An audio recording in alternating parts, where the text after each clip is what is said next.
Praise the lord. ప్రభునామమునకు స్తోత్రములు కలుగునుగాక. ఈరోజు పాఠ్యాంశము అపోస్తుల కార్యములు 11వ అధ్యాయము 23వ వచనములో నుండి ధ్యానించుకుందాము. ప్రభు అయిన క్రీస్తు వారిని మనము స్థిర హృదయముతో హత్తుకొని ఉండవలెను. ఆమెన్. ఇలా స్థిర హృదయముతో హత్తుకొని ఉండినటువంటి స్టెఫనును గూర్చి మనము ధ్యానించుకుందాము. అతను ఒక ప్రదేశములో ప్రకటన చేయుచున్నాడు. ఈ విధముగా ప్రకటన చేయుచున్నాడు: దేవదూతల ద్వారా నియమింపబడిన ధర్మశాస్త్రమును మీరు పొందితిరి గాని దానిని గైకొనలేదని ఆ ప్రజలకు చెప్పినప్పుడు వారికి కోపము వచ్చి ఉన్నది. దేవుని మాటలు వారికి కోపము వచ్చి ఉన్నది. ఎందుకంటే వారు అన్యులు కనుక. కోపముతో వారు మండిపడి అతనిని చూచి పండ్లు కొరికి ఉన్నారు. అతనిని చంపాలని ప్రయత్నించి ఉన్నారు. అయితే అతడు పరిశుద్ధాత్మతో నిండుకొనిన వాడై ఆకాశం వైపు తేరి చూసి దేవుని మహిమను యేసు దేవుని కుడి పార్శ్వమందు నిలిచిండుటను చూచి ఉన్నాడు. ఆకాశము తెరవబడుటయు మనుష్య కుమారుడు దేవుని కుడి పార్శ్వమందు నిలిచిండుటయు నేను చూచుచున్నానని వారికి చెప్పినప్పుడు వారు దేవుని మాటలు ఏమాత్రము కూడా లక్ష్య పెట్టలేదు. పెడచెవని పెట్టి ఉన్నారు. వారు కోపగించుకొని ఉన్నారు. దేవుని ఏమాత్రము కూడా అంగీకరించిన వారు కాదు. ఆ సమయంలో కూడా అతను దేవుని యందున్నటువంటి తన స్థిర హృదయమును ఏమాత్రము కూడా కోల్పోలేదు. స్థిరముగా ఉన్నాడు. అప్పుడు ఆ ప్రజలైన వారు అతని మీద, స్టెఫను మీద కోపగించుకొని పెద్ద కేకలు వేసి చెవులు మూసుకొని ఏకముగా అతని మీద గుంపులుగా ఆ స్టెఫను మీద పడి ఉన్నారు.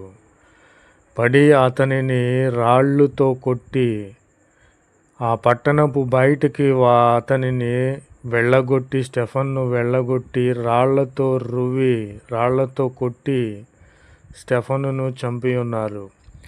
నా ప్రియమైన సహోదరులారా, తనకు మరణమే ఎదురొచ్చినను స్టెఫను ఏమాత్రము కూడా ప్రభువునందున్నటువంటి స్థిర హృదయమును ఏమాత్రము కూడా అతనును పోగొట్టక దేవునిని హత్తుకొని ఉన్నాడు.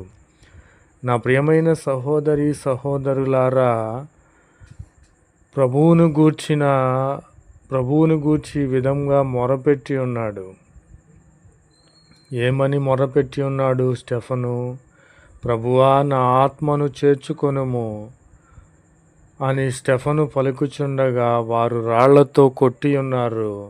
అతనిని చంపాలని ప్రయత్నించి ఉన్నారు. ఆ రాళ్లతో కొట్టి వారు చంపి ఉన్నారు.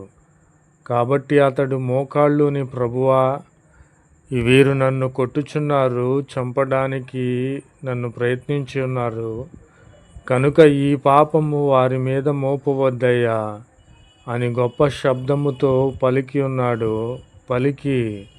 ఆ మాట పలికి అతను మరణించి ఉన్నాడు. నా ప్రియమైన సహోదరులారా, మనము ప్రభువుని నమ్ముకొని ఉన్నాము. స్థిర హృదయులమై దేవుని హత్తుకొని ఉండాలి. స్టెఫనును చూడండి, మరణమే ఎదురైనను ఏమాత్రము కూడా తన స్థిర హృదయమును ఏమాత్రము కోల్పోలేదు. తన్ను రాళ్లతో కొట్టి చంపినటువంటి వారి కోసరము కూడా మోకాళ్ళుని ప్రార్థన చేసి ఉన్నాడు. వారిని రక్షించమని ప్రార్థించి ఉన్నాడు. కాబట్టి మనము స్థిర హృదయము కలిగిన వారమై ప్రభు అయిన క్రీస్తు వారిని హత్తుకొని ఉండాలని ప్రభు పేరిట మనవి చేయుచున్నాను. ప్రభు నామమునకు స్తోత్రములు కలుగునుగాక. ఆమెన్. जय यीशु मसीह की। आज दिन की प्रभु पवित्र वचन प्रेरितों के काम 11 अध्याय 20-3 वचन में है। और सबको उपदेश दिया कि तन मन लगाकर प्रभु से लिपटे रहो। यीशु मसीह की जय, आमीन।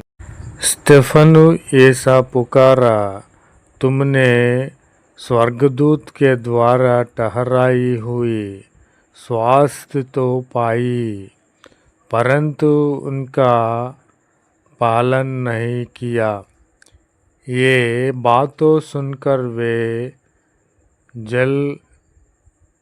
जल गए और उस पर दांत पिसने लगे। परंतु उसने पवित्र आत्मा से परिपूर्ण होकर स्वर्ग की ओर देखा और परमेश्वर की महिमा को और यीशु को परमेश्वर की दाहिनी ओर खड़ा देखकर कहा, देखो मैं स्वर्ग के खुला हुआ और मनुष्य के पुत्र को परमेश्वर की दाहिनी ओर खड़ा हुआ देखता हूँ।